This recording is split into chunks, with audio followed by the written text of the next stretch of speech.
Hey, welcome to ZooBricks. My name's Maxine and I'm trying to build a very large zoo out of Lego. Thank you so much for tuning in. Now, I know it's been a little while since we've had an update, but I've been super busy here at the zoo. We've had our Easter holidays, which is by far like the busiest time at the zoo.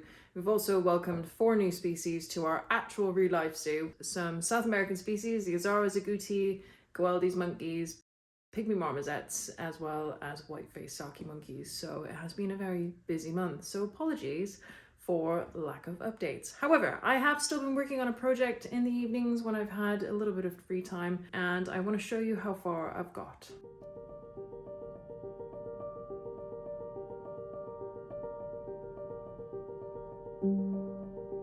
So basically, I started off with 4 of these friend sets of the Botanical Gardens because it's such a cool, iconic set. And obviously the original set itself doesn't actually have a back to it, so if you were going to put animals in it, they would just escape. There's loads of different Rebrickable instructions for you to have a go at making a complete building. So I got some instructions. I'll put the link in the description for the basic kind of build that I did, which involved like 2 to 3 sets. But obviously I did utilize pieces from 4 different sets, seeing as I had them. And then seeing as I had extra pieces, I also added some extra bits too. So I just want to show you where I'm up to. So this is the Uber Botanical Garden, right? So the basic design that I got of Rebrickable looked very much like that, and it didn't include any of these extra bits at the back, which I'll show you in a minute. I have built it obviously on a Mills plate because the entire zoo is on Mills plate, and that's just so that I can add a little bit of a lake or a pond next to it. Now we have got 3 different doors going on here, which as per the instructions, I popped them on, but I'm not sure if I'm going to keep them or not. And then as you kind of move around, I've added little bits of extensions here. Now, because I had 4 different sets, that meant I had lots of these extra cool little windows.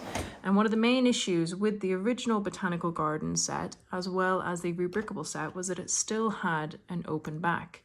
And obviously, anyone who's trying to build a zoo wants to build enclosures that contain animals. So I had to try and figure out a way to make this building a solid closable object. So what I've done is I added an Uber kind of like pond waterfall thing, which just like the original kind of set, it's just a double one that goes there.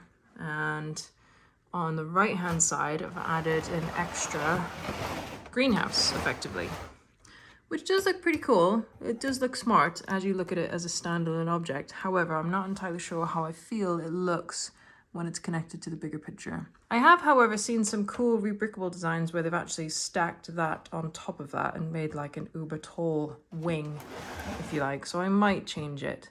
But to be honest with you, as you may have noticed already, I particularly enjoy building animal enclosures and things that involve planting and like enrichment and actual naturalistic designs like the ones that you can already see in the zoo here. And I'm not as massive of a fan of building buildings. So this project has taken an extremely long time. And if I had any advice for anyone who's want to build a like Uber Botanical Gardens out of multiple boxes and sets, I would strongly recommend that you get all of you get all of the pieces out of the boxes and sort them all out properly first. Because when obviously you're building a Rebrickable design, the pieces come in all kinds of different orders. So that was very, very time consuming. And then obviously the other thing to consider with Rebrickable instructions is that you might not necessarily have all the pieces in your collection. So yes, it might take 2 of them, but there's also 250 odd other pieces that you need. So luckily enough, I've got quite a decent inventory so I could source the pieces, but if you're trying to build it, you know, just with that, it's an expensive way of doing it. So that was quite time consuming. But I have also got quite a few pieces left. So these are all the bits and pieces that are left. There's still a few windows left. I've also got an entire dome. So I've got 4 more pieces of this dome left too, which is pretty cool. So what I would quite like to do with that is set up either like a little quadrant. So imagine you've got 4, not obviously next to this, but imagine you've got 4 solid walls like in a cross pattern, and these kind of like hinge into the corner and hinge up. These would be really cool, like native species exhibits for like sand lizards or grass snakes or something like that. Just quite small exhibits, but be quite effective then. So I've got 4 of them to play with. Obviously I haven't done any planting yet around the botanical garden, so I've still got a lot of leafy stuff to go through, and I want to make it look super pretty around this building. Now, as a standalone object, yes, it does look really, really cool.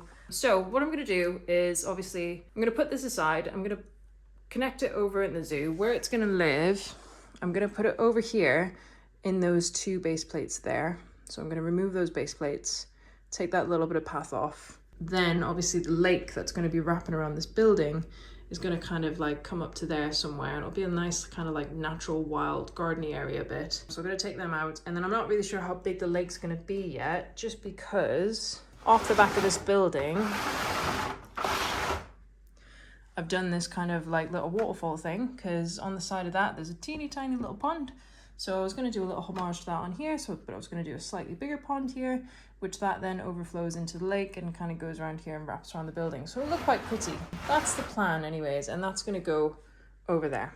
I'd be interested to hear if any of you have actually made any of these kind of uber botanical gardens and how they went. You know, if you've got a picture on Instagram or something, just put your handle in the comments below just so I can have a little look, because I was looking at so many different Rebrickable instructions until I was going cross-eyed, because I'm not quite at that level yet where I'm quite happy to just have some bricks and build something in a building kind of way, especially this type of building, because it's like a round object on rectangles connection to round objects, and it's quite complicated.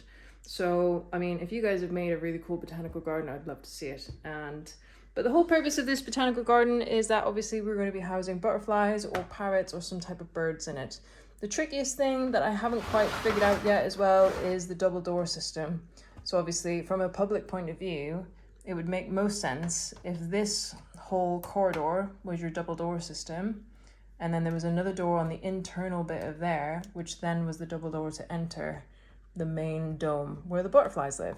This door needs to be sealed up, or it's like an emergency exit only, because obviously if someone leaves, all the butterflies will leave with them, and that would be really sad. Then if we go around to the back of the building, that's obviously a sealed object, but we've got 2 more doors here.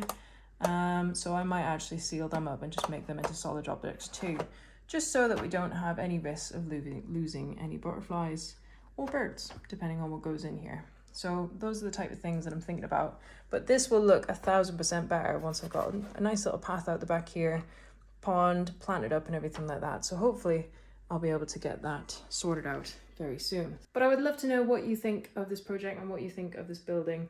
I am quite sick of looking at it now, but a fresh pair of eyes is an amazing thing.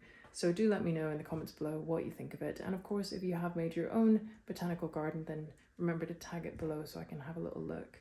But anyways, I hope you enjoyed that video. I'm so sorry for the delay of getting one out to you, but I'm still here, I'm still trucking on, I'm still going. It's just there's only so many hours in the day. And obviously my responsibility is to the animals that are living, less the animals that are plastic. I do work full-time in a zoo. I have quite a demanding role. I do all kinds of stuff. So yeah, finding the time to dedicate to this can be tricky sometimes, but it's more of like a hobby. So I really appreciate you being here for the journey. And of course, thank you so much for watching. I've got some other pretty cool things that I've done, which are Lego related. I have actually got some new Lego that I bought. I did go out on release day for the Dungeons and Dragons castle set because I thought it was super cool. It would be a really cool set to put on top of the hill, actually. So I am debating whether or not to build it. I don't know if you guys would like a building video of that or if I should just build it. But obviously I went out on the days when they had this free mimic gift. So I'm in 2 minds whether or not I want to build this or not, because I am a bit of a Lego collector and building that is kind of like a little bit stressful, but I will build it if you would like to see me build it. That's absolutely fine. So Dungeons and Dragons is there, ready to be built. So I've got a long list of things to do.